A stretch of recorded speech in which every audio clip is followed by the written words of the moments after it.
the angel of the Lord. Rashi says in his introduction to Zechariah chapter 1, the prophecy of Zechariah is extremely enigmatic because it contains visions resembling a dream that requires an interpretation.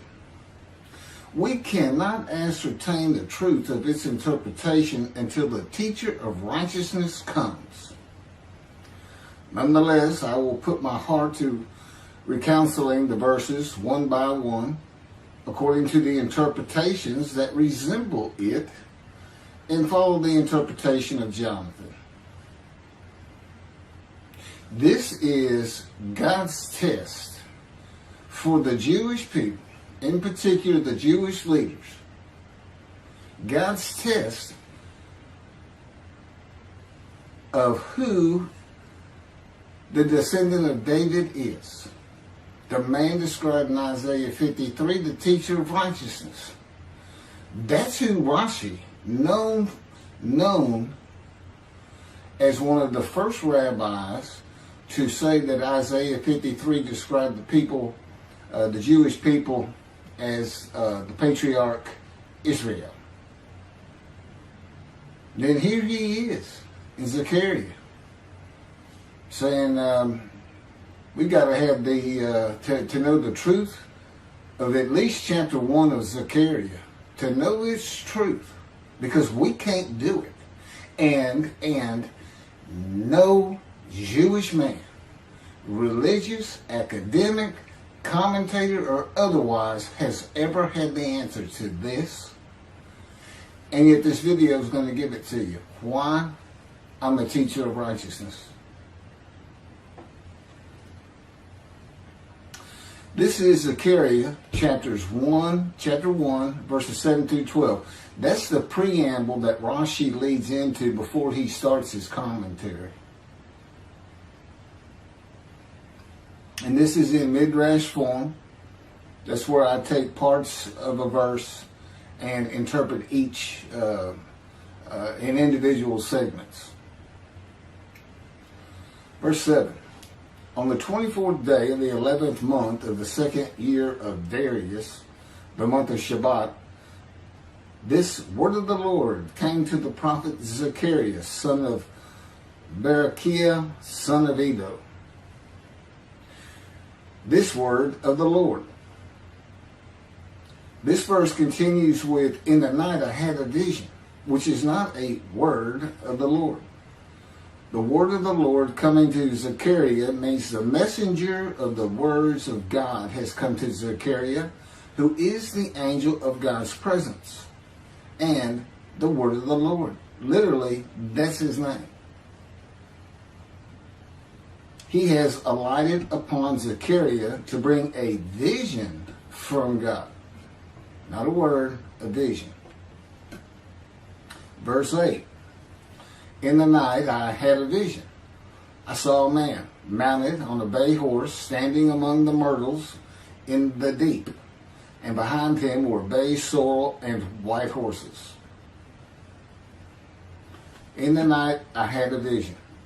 There's a man on a horse standing in the myrtles. He is later referred to as the angel of the Lord, standing in the myrtles. The angel of the Lord alights upon and enters men, and my name, Hashem, is in him and can speak through the man. Zechariah has an angel with him who is his guide in the vision. The deep is like a valley Zechariah is looking down on, filled with myrtle trees, and then an open area below that is where the bay, sorrel, and white horses are. Verse 9. I asked, what are those, my Lord? And the angel who talked with me answered, I will let you know what they are. What are those, my Lord? Zechariah is not talking to the angel. That's an angel. It's not my Lord. Who answered, but who never lets him know what they are. he is asking the man standing among the myrtles on a bay horse about the horses in the open area and calls him my Lord. Verse 10. Then the man who was standing among the myrtles spoke up and said, these were sent out by the Lord to roam the earth. Then the man who was standing among the myrtles spoke up and said, again, this is Midrash form.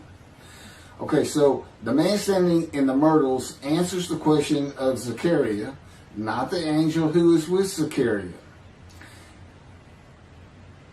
Verse 11. And in fact, they reported to the angel of the Lord, who was standing among the myrtles. We have roamed the earth and have found all the earth dwelling in tranquility.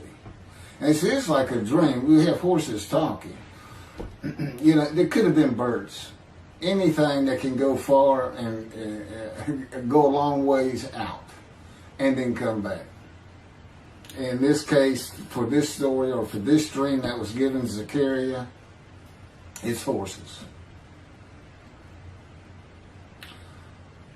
And in fact, they reported to the angel of the Lord. They who reported are the horses who have gone to and fro throughout the earth, and they spoke the report to the angel of the Lord, who was standing among the myrtles. The angel of the Lord, who was standing among the myrtles, has alighted upon and entered the man standing amongst the myrtles. The angel of the Lord is using this man as his visible presence. You cannot see the angel of the Lord. Just as he once used a burning bush for his visible presence, and God spoke through him to Moses. Not just as his visible presence, he also used the man to say, these were sent out by the Lord to roam the earth. In other words, it sounded like the answer was coming from this man. But it's coming from the angel of the Lord, and God is in that angel, his presence. Because that's the angel of his presence. You can find that in Isaiah chapter 63. I don't recall the verse.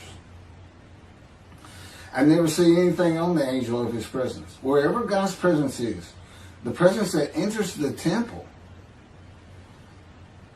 I never hear any mention of the angel that has to be with him. Why? It's the angel of his presence,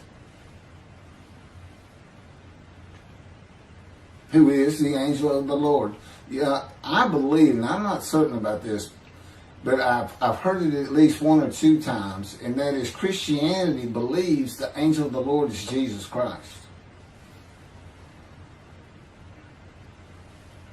Thereupon the angel of the Lord exclaimed, O Lord of hosts, how long will you withhold pardon from Jerusalem and the towns of Judah, which you placed under a curse 70 years ago?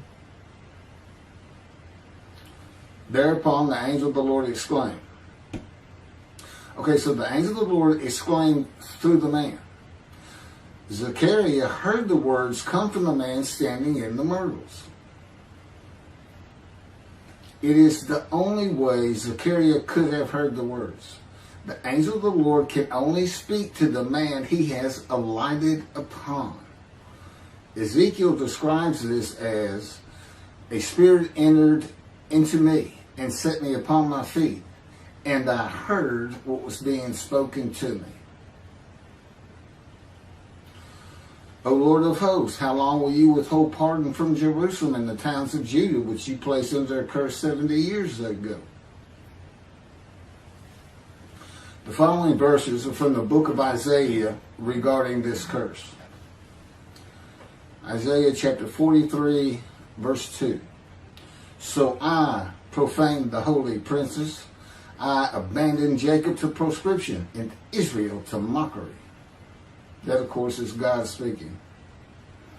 The profaning of the holy princesses is God's prophecy of the banishment of King Jeconiah and all his offspring from ever ruling over Judah and Jerusalem again. The line of the kings of Judah ended. The line described king by king in the first book of the New Testament of Christianity. the line of Jesus. The abandonment and mockery are God's prophecy that the northern kingdom and the southern kingdom of the Israelites would be defeated and deported from the promised land. Isaiah witnessed the deportation of the northern kingdom, but the deportations of the southern kingdom were many years after his death. This is chapter 43, verses 5 through 7. Fear not, for I am with you.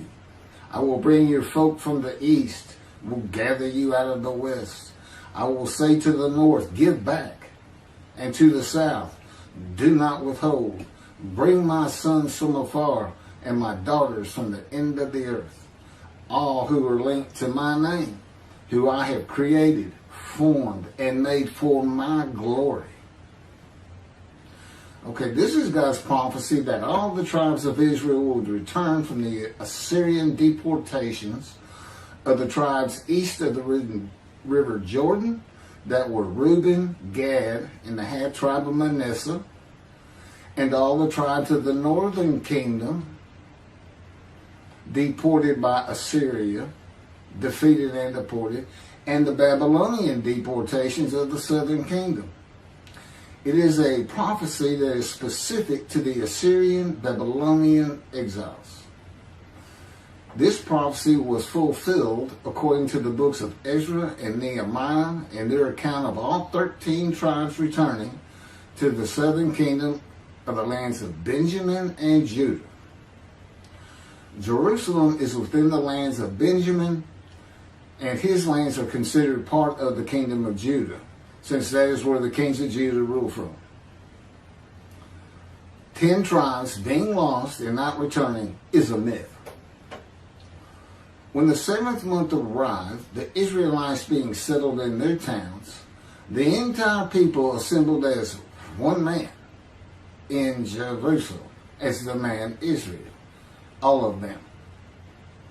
When the people Israel gather as one man, it is all 12 tribes who were allotted lots of the promised land, and the Levites, they did not receive a portion. They were allowed to go from lot to lot, tribe to tribe, and everybody was supposed to take care of them. The Levites, that would be Levi, the son Levi, the priestly tribe without an allotment of the promised lands. Judahites and Benjaminites alone are not Israel, though all references to Israelites would include them. All of Israel had returned together to Jerusalem and Judah, mindful of the imported Gentiles in the northern kingdom, imported by the Assyrians, many of whom tried to stop the building of the second temple. This is why everybody returning, all 13 tribes, all went to Judah. The northern kingdom was occupied by Gentiles, I would assume Assyrians and Arabs.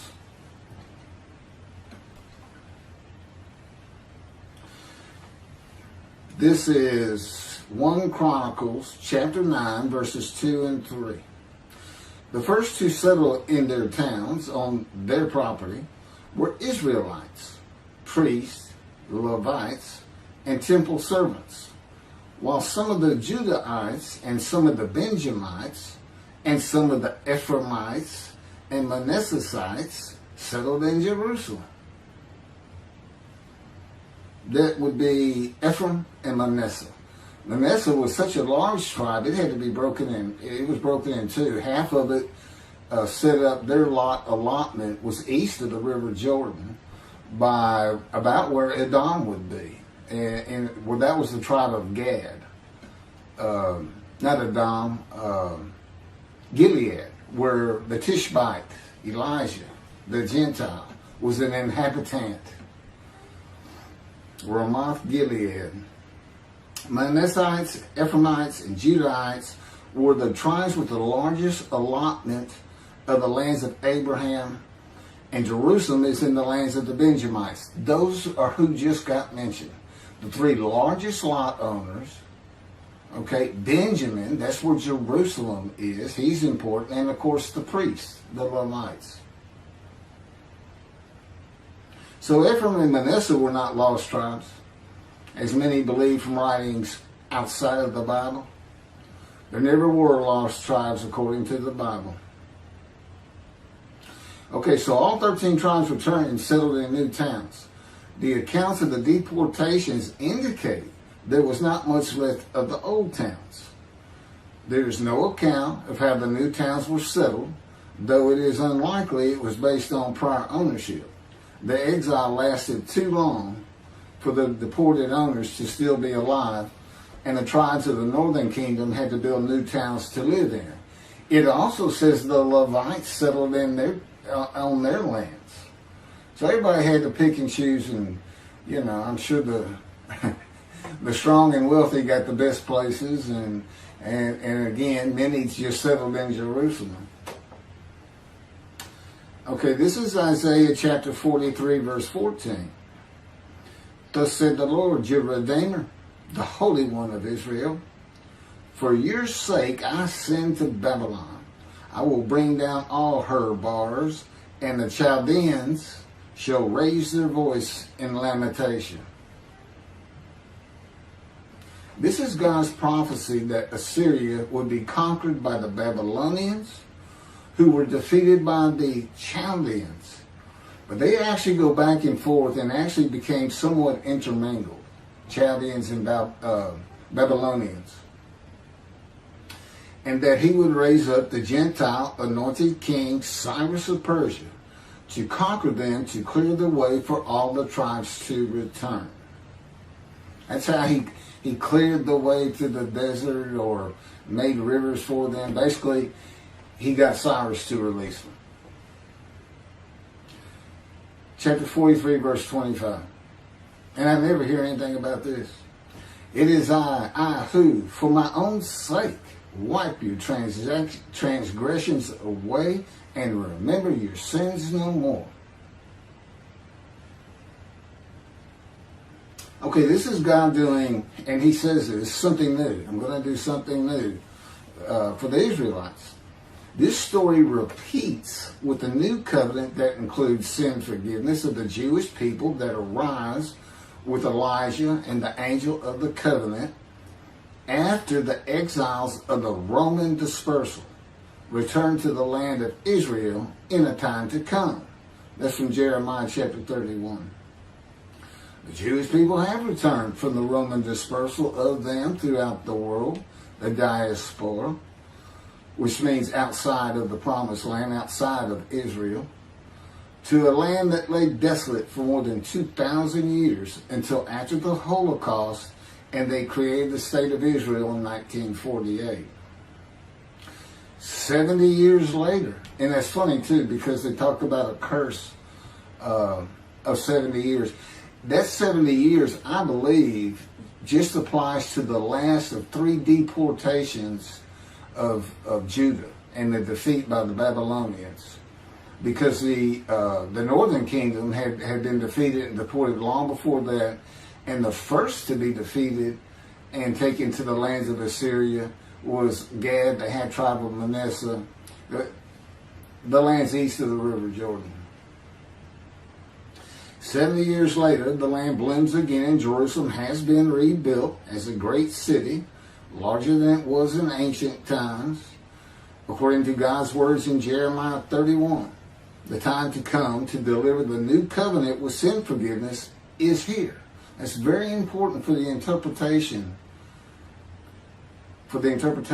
of at least chapter 1 of Zechariah. That means the angel of the covenant that you desire of Malachi 3 is on his way, followed by God and the messenger Elijah. And when God's third temple is built, he will return to it suddenly.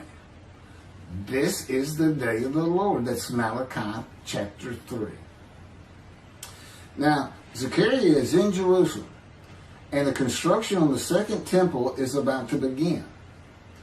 Isaiah has written God's words of sin forgiveness, which would have removed the curse long before this, when they were returning, when the remnant of the 13 tribes was returning.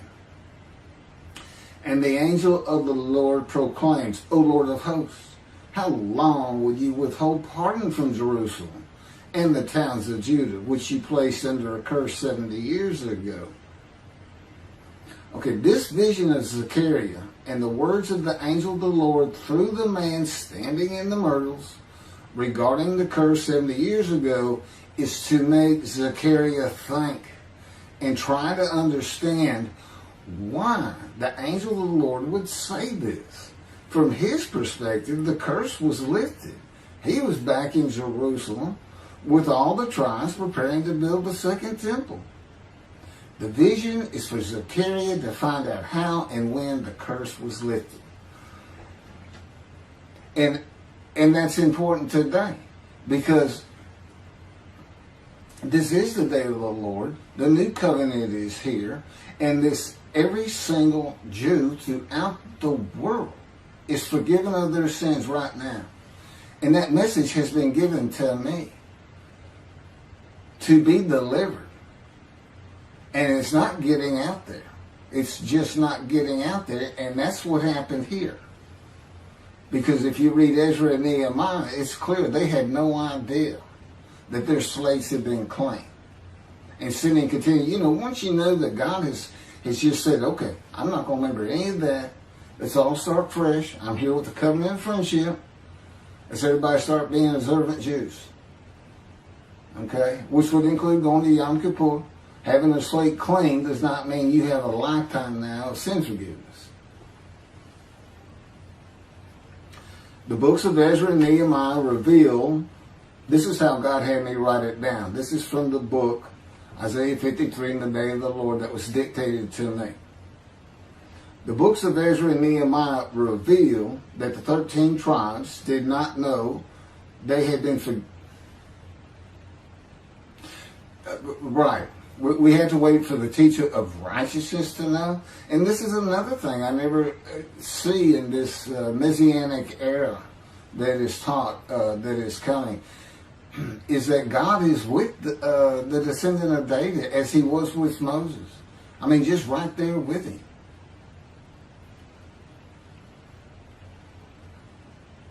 The books of Ezra and Nehemiah reveal that the 13 tribes did not know they had been forgiven of their sins to be a holy seed in the building of the second temple.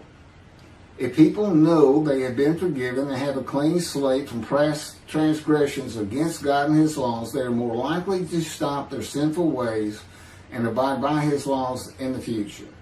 The scroll of Isaiah needs to be found and interpreted by Zechariah and the religious leaders so they will know of God's forgiveness of their sins.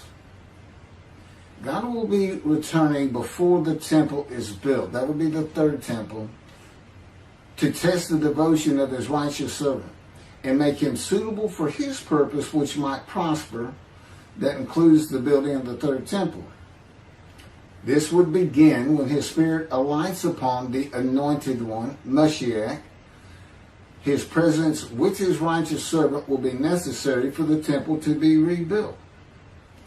Islam will not freely hand over their third most holy site to Israel and abandon the Dome of the Rock Mosque, a mosque that sits on the Temple Mount purchased by King David for God, the most holy site of the Jewish people. With God is the angel of his presence who is already on the way. You want me to skip that? Okay, this has been covered in other videos more than once.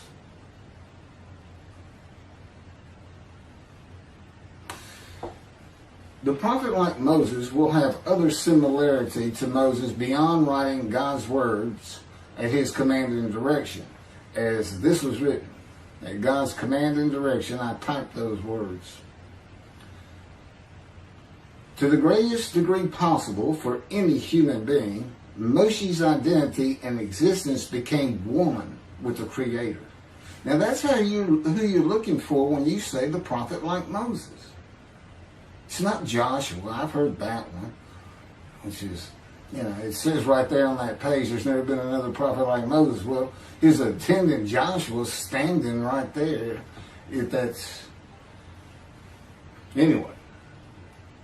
Moshe's identity and existence became one with the Creator. I don't think you can say that of Joshua. I don't think you can say that of any man until the Spirit of God alights upon him in chapter 11 of Isaiah. He surrendered himself to God to the extent that our sages say the Shekinah, divine presence, which is the angel of his presence, who is the Holy Spirit. He's an angel, and his body is not human form with wings. His body is the Spirit of God. Wherever God is, his Spirit is. Wherever his presence is, the angel of his presence is. They're always together.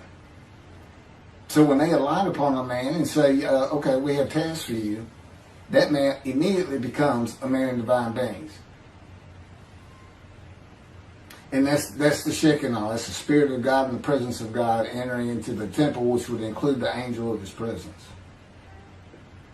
The Shekinah spoke through Moshe's throat.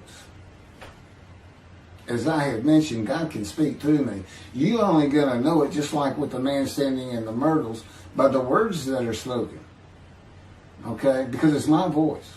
But it's not me. You know, I can tell the difference. You can't, other than those would be how God would state it.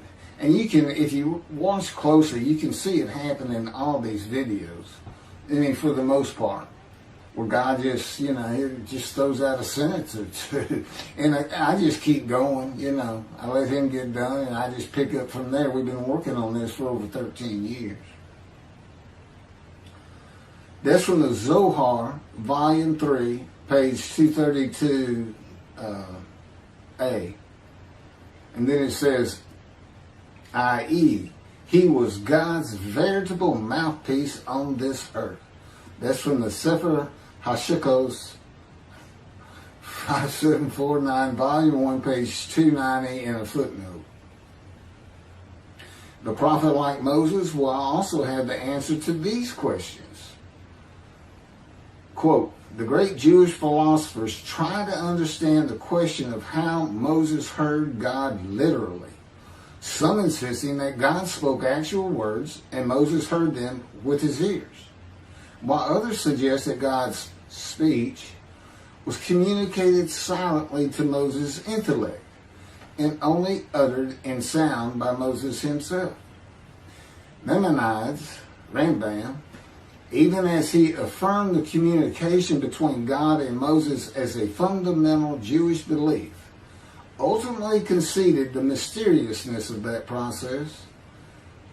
The entire Torah reached Moses from God in a manner which is figuratively described as speech, but no one has ever known how that took place except Moses himself, whom that speech reached. That's commentary on the Mishnah, Sanhedrin, chapter 1. Well, I have the answers, and I've been telling you the answers. God is in his Spirit. Spirit enters into you, because we find it in Ezekiel. There's where God tells you. God was telling Ezekiel, Ezekiel, get up on your feet. Ezekiel says, at that very moment, a spirit entered into me, and I could hear the words of God. There it is. When he enters him. Now, he's not hearing that through his ears. There's the first question answered. It's not to your ears. And there is a silent knowing. That's what we call it, what God has taught me. Now, generally, I just hear words as though they came in through my ears and they're in my mind, as though my eyes and my ears had perceived. But he can put just knowledge into my mind without uttering a word. And it's kind of can be pointed out easiest with when he comes to a man, and like he came to Samuel, and Samuel just says, here I am. It's as though before he speaks to you, and this is what happened with me, he put in a knowledge in my mind that the God of creation was about to speak to me. And so when he did speak, it was as though he had always been there speaking to me. Not unlike how Adam would have felt. But